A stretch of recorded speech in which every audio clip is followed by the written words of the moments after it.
साथ रीना संविदा स्वास्थ्य कर्मियों का समर्थन करने पहुंचे पूर्व विधायक राजेंद्र मिश्रा।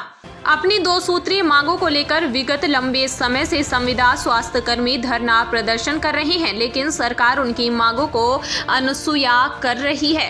एक तरफ स्वास्थ्य व्यवस्था चरमराई हुई है, तो वहीं लंबे समय से स्वास्थ्य कर्मी धरना प्रदर्शन कर रहे हैं, जिसका समर्थन करने कांग्रेस के महामंत्री पूर्व विधायक राजेंद्र मिश्रा धरना स्थल पहुंचे और उन्होंने उनकी मांगों का समर्थन किया। साथ ही कहा कि कोरोना काल में जिस तरीके से स्वास्थ्य कर्मियों ने अपनी जान के साथ खिलवाड़ कर कार्य किया और उस समय जब कोई शवों को छूने के लिए तैयार नहीं था, उस समय स्वास्थ्य कर्मियों ने सेवा की। उन्हें अब जहां बाहर कर दिया गया है, वहीं उनकी मांगे नहीं मानी जा रही हैं। यह बड़े दुर्भाग्य की बात है। आइए सुनाते हैं पूर्व विधायक राजेंद्र मिश्रा ने समर्थन में क्या कहा है।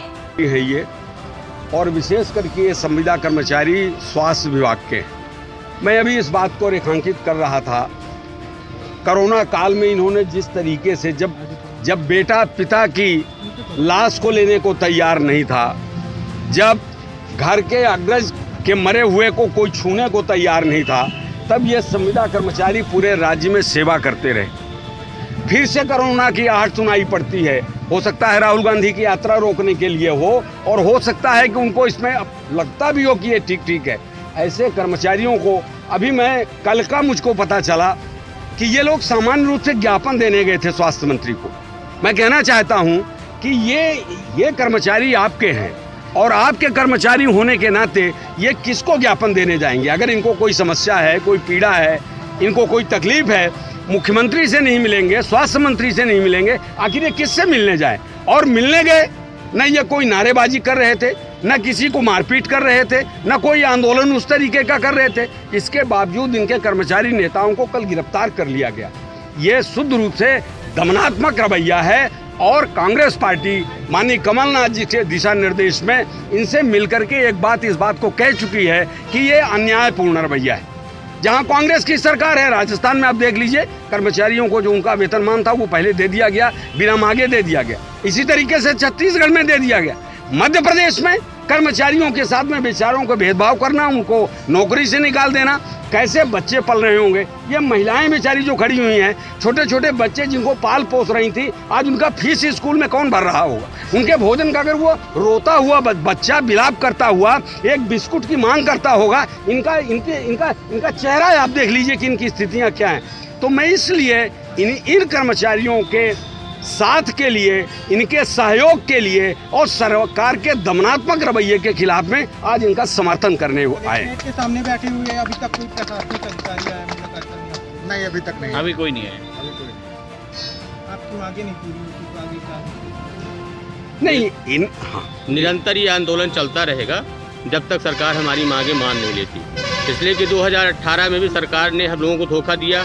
उनने बोला कि जो कैडर के हिसाब से जो कर्मचारी हैं और जो सरकारी कर्मचारी हैं उनका 90% दिया जाएगा, लेकिन सरकार ने ऐसा कुछ नहीं किया। वही हाल इस बार भी हमारे संविदा स्वास्थ्य कर्मचारी स्वास्थ्य मंत्री से मिलने गए, सिर्फ ज्ञापन देने, उनसे अपनी पीड़ा रोने, लेकिन जब उनके पास गए तो एक तो स्वास्थ्य मंत्री ने बात करने के लिए पहले तो गाड़ी से उतरे ही नहीं। जब किसी तरह से गाड़ी से उतरे तो उनका स्वागत किया गया हमारे स्वास्थ्य कर्मचारियों के माध्यम से, और उसका परिणाम ये मिला कि जब स्वास्थ्य मंत्री यहाँ से चले जाते हैं और उधर से पुलिस भेज देते हैं कि इन सबको पकड़ के जेल में डालो। किसी तरह से कुछ ऐसा हुआ होगा कि कर्मचारियों को छोड़ दिया जाता है, फिर किसी मंत्री का फोन आता है कि इनको वापस पकड़ के जेल में बंद करो, और सारे संविदा स्वास्थ्य कर्मचारियों को पुनः जेल में बंद कर दिया गया। किसी भी सरकार द्वारा इस तरह का दुर्भाग्यपूर्ण रवैया आज तक के इतिहास में कभी न हुआ और मेरे ख्याल से कभी होगा भी नहीं। एक तरीके से ये आमंत्रित कर रहे हैं कि आप लड़ो। एक तरीके से इस संघर्ष को सरकार आहूत कर रही है। हम लोग सरकार में रह चुके हैं, हमको भी सरकार चलाने का कुछ दिन का अनुभव है, विधायक गुड़ में रह चुका हूँ, तो सरकार और मंत्री बनने का मुझे अनुभव है। तो हम सब लोग कोशिश ये करते हैं कि ऐसे समय पर हमारे कर्मचारी को, हमसे जुड़े लोगों को, हमारे राज्य की जनता को अगर कोई कठिनाई है, कोई परेशानी है, तो हम उसकी मदद करें, उसमें खड़े हों। बजाय मदद करने के, जैसा बता रहे हैं ये कर्मचारी नेता ही हैं, कि एक बार उनके ज्ञापन को ले लेते हैं, उनको गिरफ्तार करते हैं, फिर छोड़ देते हैं, फिर किसी का निर्देश आता है, फिर उसको बंद कर लेते हैं। ये क्या तमाशा है? ये कोई आतंकवादी हैं क्या? ये भी कोई वोट लेने के लिए कोई पाकिस्तान से आए हैं क्या? मुझे लगता है कि ये इस समय का विषय नहीं है। जनता मध्य प्रदेश की तय करेगी, लेकिन जिस तरीके से दमनात्मक रवैया है, जिस तरीके, जनता ही तो मतदाता है ना, और सरकार तो हमारी 2018 में भी बन गई थी।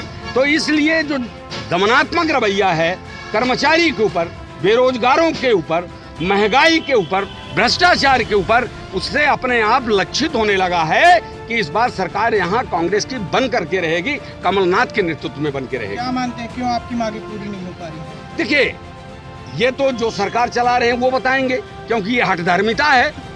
जब उनको सरपंच भाइयों को तक पैसा देने का उनके पास में है, तो फिर इन कर्मचारियों को जिनसे सेवाएं वो ले चुके हैं, इनको तो उनको काम देना चाहिए और काम में रखना चाहिए।